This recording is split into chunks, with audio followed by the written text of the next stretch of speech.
اعوذ باللہ من الشیطان الرجیم، بسم اللہ الرحمن الرحیم۔ جمعہ آپ سب کو بہت بہت جمعۃ الکریم کی برکت مبارک ہو۔ جمعہ کا دن ہے آج، تو ایک بات آپ سے شیئر کرنی تھی۔ چونکہ ابھی جمعہ کا دن ہے، نماز جمعہ سے فارغ ہو کر میں چونکہ قبرستان میں آیا ہوں، دیکھ رہے ہیں آپ، میں قبرستان میں ہی بیٹھا ہوں۔ اپنے والد مرحوم کی قبر پر حاضری دی، سورہ یاسین شریف کی تلاوت کی، فاتحہ شریف پڑھی، دعا کری۔ تو ایک بات جو کہ چونکہ میں اس پر عمل کر رہا ہوں، تو میں نے سوچا کہ آپ تک بھی اس بات کو پہنچاؤں، تاکہ میرے ذریعے آپ تک یہ بات پہنچے تو میرے لیے صدقہ جاریہ ہو، میرے والدین کے لیے صدقہ جاریہ، ان کے حق میں اس چیز کا ایصال ہو۔ بات یہ ہے کہ نبی پاک علیہ السلام کی حدیث پاک کا مفہوم ملتا ہے کہ جو بیٹا اپنے والدین میں سے کسی ایک کی قبر پر، یا اپنے والدین میں سے اگر دونوں ہی اس دنیا سے رخصت ہو گئے ہیں، ان کی قبر پر، یا کوئی ایک والدین میں سے ماں یا باپ فوت ہو گیا، ان کی قبر پر اگر آ کر جمعے کے دن صرف زیارت کی نیت سے آئے، دیکھنے کی نیت سے آئے قبر کو، تو حدیث پاک کا مفہوم ملتا ہے کہ اس بیٹے کی، اس شخص کی جو ہے مغفرت کر دی جاتی ہے، اگر ہر جمعے یہی معمول بنا لے۔ اور دوسرا یہ کہ اللہ کے یہاں وہ بیٹا فرما بردار لکھ دیا جاتا ہے کہ یہ اپنے ماں باپ کا فرما بردار بیٹا ہے۔ تو یہ والدین دنیا میں ہیں، جب بھی اتنی بڑی ہم پر نعمتیں کر رہے ہیں، ہمارے چھوٹی چھوٹی چیزوں کا خیال رکھ رہے ہیں، کہ ان کو اگر ہم دیکھیں محبت کی نگاہ سے تو حج مقبول کا ہمیں ثواب مل رہا ہے۔ یعنی کہ دنیا سے جانے کے بعد بھی یہ ہم پر احسانات کر رہے ہیں، کس طرح ہم ان کی قبر پر حاضر ہو رہے ہیں، ثواب الٹا ہمیں ہی مل رہا ہے۔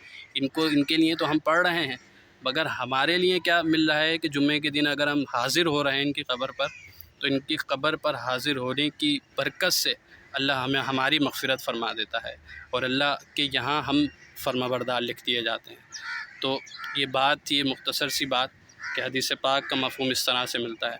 تو جو اپنے والدین کی قبر پر نہیں جاتے، والدین زندہ ہیں تو ان کی زیارت نہیں کرتے، یا فوت ہو گئے جن کے والدین اس دنیا سے رخصت ہو گئے، تو ان کی قبر پر وہ سالوں سال جاتے ہی نہیں ہیں۔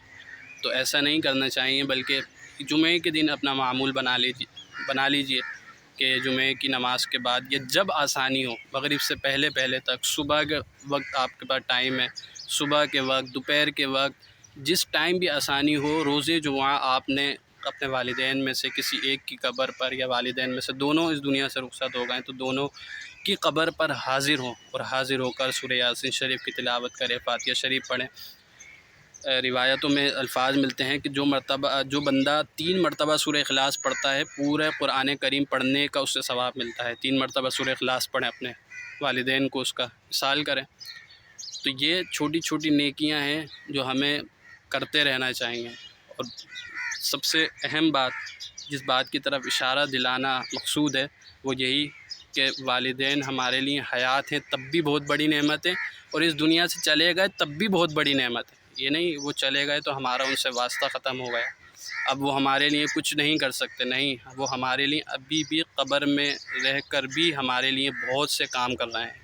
کس طرح کر رہے ہیں کہ دیکھیں، ہم ان کی قبر پر حاضر ہوئے، اور حاضر ہونے کی برکت سے اللہ تبارک و تعالی ہمارے گناہوں کو بخشتا ہے، یعنی کہ ہماری مغفرت کر دیتا ہے۔ تو اپنے والدین کی قبر پر حاضری دیں۔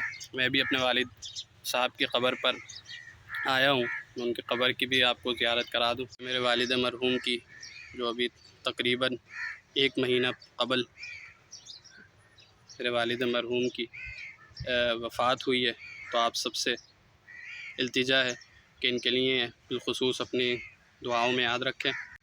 تو یہ چھوٹی سی بات تھی، آپ سب بھی میرے والد مرحوم کے لیے بھی بے حساب مغفرت کی دعا کا ملتجی ہوں آپ سے، کہ اللہ تعالیٰ سب کے والدین جو اس دنیا سے چلے گئے ہیں، سب کی کامل بخشش مغفرت فرمائے۔ جس کے والدین حیات ہیں انہیں لمبی زندگی، صحت والی، عافیت والی نصیب کرے۔ اور آپ سے بھی ایک التجا ہے کہ آپ بھی میرے والد صاحب کے لیے بے حساب مغفرت کی دعا جب ممکن ہو، جب آپ کو ذہن میں آئے تو دعا کریں۔ اللہ تبارک و تعالی ہمارا یہاں بیٹھنا، والدین کی قبر پر حاضر ہونا اپنی بارگاہ میں قبول فرمائے۔ چھوٹا سا یہ پیغام اگر اچھا لگا تو دوسروں تک پہنچائیں ہمارے لیے، تاکہ صدقہ جاریہ ہو۔ تب تک کے لیے فی امان اللہ، السلام علیکم ورحمۃ اللہ۔